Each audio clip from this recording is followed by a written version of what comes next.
Hello दोस्तों, आप सभी का स्वागत है आपके अपने YouTube channel crack general knowledge exam में। दोस्तों, आप सब कैसे हैं? आई होप कि आप सब बहुत अच्छे होंगे और स्वस्थ होंगे। दोस्तों, आज हम तो इस टॉपिक के अंतर्गत पवन यानी विंड का अध्ययन करेंगे, जो आपको आने वाले एग्जाम बिहार दरोगा, Bihar SSC and railway exam में आपके लिए काफ़ी ही सहायक सिद्ध होगी। साथ ही इसके साथ हम इसके प्रीवियस ईयर क्वेश्चन को भी करेंगे।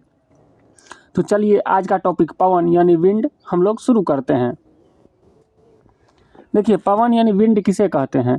हवा के प्रवाह को ही पवन यानी विंड कहते हैं। हवा जो होती है हमेशा उच्च वायुदाब क्षेत्र से निम्न वायुदाब क्षेत्र की ओर चलती है।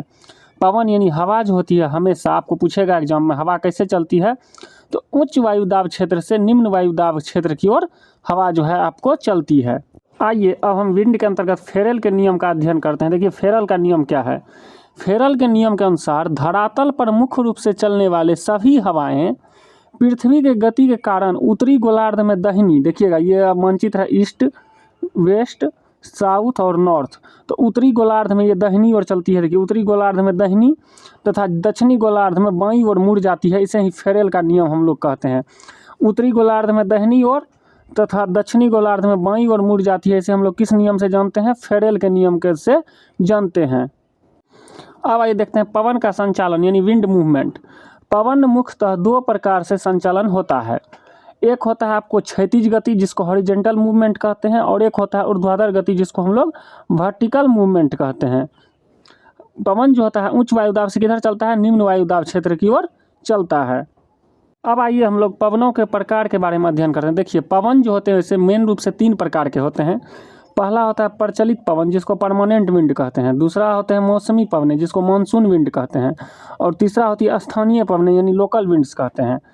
प्रचलित पवन के अंतर्गत आपको व्यापारिक पवनें, पछुआ पवनें और ध्रुवीय पवनें आती है। आइए इन सब का अब हम विस्तार पूर्वक अध्ययन करते हैं। प्रचलित पवन देखिए किसे कहते हैं? प्रचलित पवन वो होते हैं जो पृथ्वी के विस्तृत क्षेत्र पर एक ही दिशा में वर्ष भर चलने वाली पवन को प्रचलित पवन या अस्थायी पवन कहते हैं। जो पवनें वर्ष भर एक ही दिशा में चलती है उसे ही हम प्रचलित पवन या अस्थायी पवन कहते हैं। इसके एग्जाम्पल हैं आपको व्यापारिक पवन, पछुआ पवन तथा ध्रुवीय पवन। अब देखिए, मौसमी पवनें किसको कहते हैं? मौसम या समय के परिवर्तन के साथ जिन पवनों की दिशा बदल जाती है उन्हें हम लोग मौसमी पवन कहते हैं, जैसे मानसूनी पवन, स्थल समीर तथा समुद्री समीर। समुद्री समीर जो है दिन के समय चलती है, जबकि समुद्री समीर जो है दिन के समय चलती है, और स्थल समीर ये आपको रात्रि के समय चलती है। ये स्थलीय समीर के उदाहरण हैं। अब आइए हम स्थानीय पवनें यानी लोकल विंड्स के बारे में अध्ययन करते हैं। ऐसी पवनें जो किसी विशेष स्थान पर चलती है तथा जिनके प्रभाव क्षेत्र सीमित होते हैं उसे स्थानीय पवन कहते हैं। स्थानीय पवन किसी एक ही देश में चलती है या एक ही अलग अलग देश में अलग अलग पवनें चलती है, उसे स्थानीय पवन कहते हैं। जैसे चिनूक जो है संयुक्त राज्य अमेरिका और कनाडा में चलती थी, वहाँ की स्थानीय पवन है। चिनूक जो है कहाँ चलती है? संयुक्त राज्य अमेरिका और कनाडा में। यह संयुक्त राज्य अमेरिका और कनाडा में रॉकी पर्वत श्रेणी की पूर्व ढाल के साथ चलने वाली गर्म या शुष्क पवन है। आपको पूछेगा चिनूक कैसा पवन है, तो संयुक्त राज्य अमेरिका और कनाडा में चलती है, रॉकी पर्वत श्रेणी से चलती है। और ये कैसी पवन है? तो शुष्क पवन है।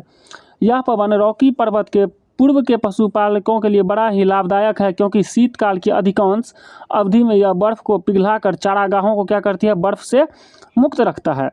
इस पवन को हम लोग हिमभक्षी पवन के नाम से भी जाना जाता है। हिमभक्षी पवन किसको कहते हैं? तो चिनूक को। चिनूक को जो है हिमभक्षी पवन भी हम लोग कहते हैं। क्यों? क्योंकि वह बर्फ़ को पिघलाकर चारागाहों के लिए क्या करती है? बर्फ़ को पिघला देती है, जिससे जो है जितना भी जानवर रहते हैं वो घास को क्या करते हैं? खा पाते हैं। अब आइए हम लोग स्थानीय पवन के अंतर्गत फॉन का अध्ययन करते हैं। फॉन जो है स्विट्जरलैंड में चलती है। स्विट्जरलैंड की स्थानीय पवन है यह फॉन। इसके प्रभाव से वहाँ की बर्फ़ पिघल जाती है और पशु चारकों के लिए चारागाह मिल जाता है, और यह पवन अंगूर की फसल के लिए काफ़ी लाभदायक है। कौन सा पवन? फॉन। इसके प्रभाव से वहाँ अंगूर जल्दी पक जाते हैं स्विट्जरलैंड में। यह फॉन पवन है, अंगूर के लिए लाभदायक है, और अंगूर यहाँ क्या होता है? जल्दी पक जाते हैं उस फॉन पवन से। अब आइए देखिए सिराको, ये सहारा मरुस्थल में चलती है। सिराको यह सहारा मरुस्थल में भूमध्य सागर की ओर चलने वाली गर्म हवा है। सहारा मरुस्थल से इटली में प्रवाहित होने वाली सिराको हवा बालू के कणों से मिली होती है और जब सागर में नमी लेने के बाद जब यह इटली में वर्षा कराती है, इन बालू के कणों के कारण बारिश की बूंदें लाल हो जाती है। इस प्रकार इटली में से रक्त की वर्षा या खून की बारिश भी कहते हैं सिराको को। सिराको पवन इटली में रक्त की वर्षा लाती है। क्यों? क्योंकि यह जब सागर से नमी लेती है तो इसके साथ लाल बालू भी उसमें मिल जाती है और बालू के कण जब बारिश के साथ बरसते हैं तो यह लाल रंग के हो जाती है, इसलिए इसे रक्त की वर्षा या खून की बारिश भी कहते हैं सिराको को। और यह सिराको पवन जो है आपको सहारा मरुस्थल में चलती है सिराको पवन। उसके बाद देखिए हरमट्टन। हरमट्टन पश्चिमी अफ्रीका के गिनी तट पर चलती है। हरमट्टन सहारा मरुस्थल से दक्षिण पश्चिम दिशा में चलने वाली गर्म तथा शुष्क हवा है। हरमट्टन हवाओं के आने से अफ्रीका का उष्ण पश्चिमी तट हरा भरा हो जाता है।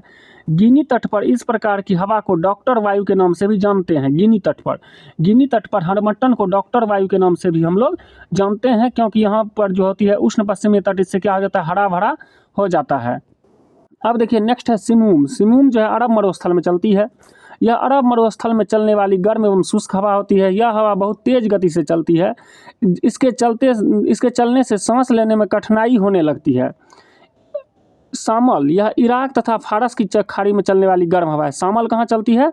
इराक तथा फारस की खाड़ी में। वहीं सिमूम कहाँ चलती है? अरब मरुस्थल में। पूछेगा आपको किस हवा के चलने से सांस लेने में कठिनाई होने लगती है, तो सिमूम, क्योंकि इससे बालू के कण हवा में उड़ने लगते हैं और वहाँ रहने वाले लोगों को सांस लेने में कठिनाई होती है। शामल जो है इराक तथा फारस की खाड़ी में चलती है और यह कैसी हवा है? गर्म हवा है शामल। अब आइए कुछ और पवन का हम अध्ययन करते हैं, जैसे ब्रिक फिल्डर। ब्रिक फिल्डर आपको ऑस्ट्रेलिया में चलती है। यह ऑस्ट्रेलिया के विक्टोरिया राज्य में चलने वाली गर्म एवं शुष्क हवा है ब्रिक फिल्डर। नॉर्वेस्टर न्यूजीलैंड में चलती है।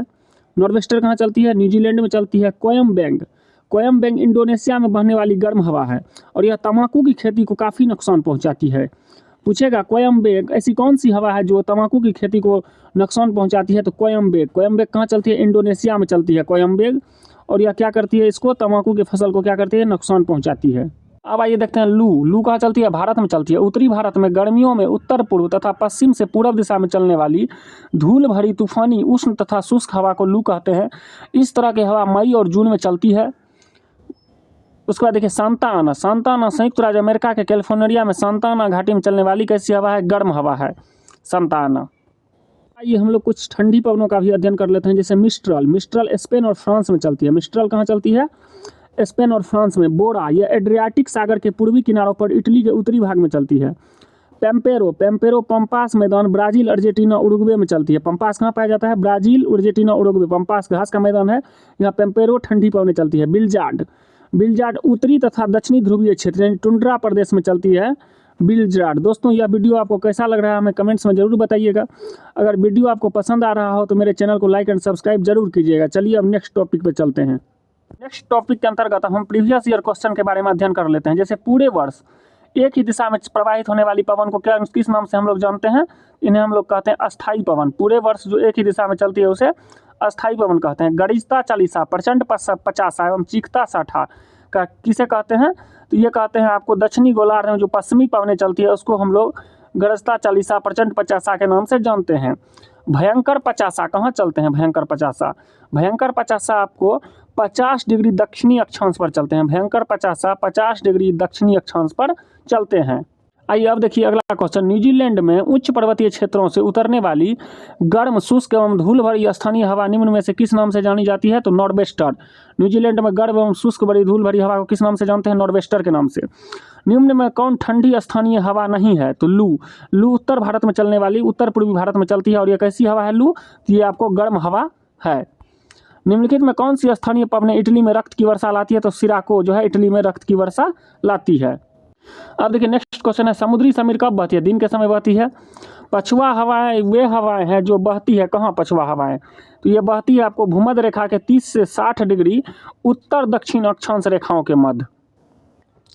निम्नलिखित में कौन सी स्थानीय पवनें अंगूर के पकने में सहायक होती है? तो फॉन अंगूर पकने में सहायक होती है आपको फॉन वायु। अगला क्वेश्चन है आपको संयुक्त राज्य अमेरिका के पश्चिमी तट से प्रारंभ होकर रॉकी पर्वत को पार करके उसके नीचे उतरने वाली गर्म एवं शुष्क हवा को किस नाम से जानते हैं?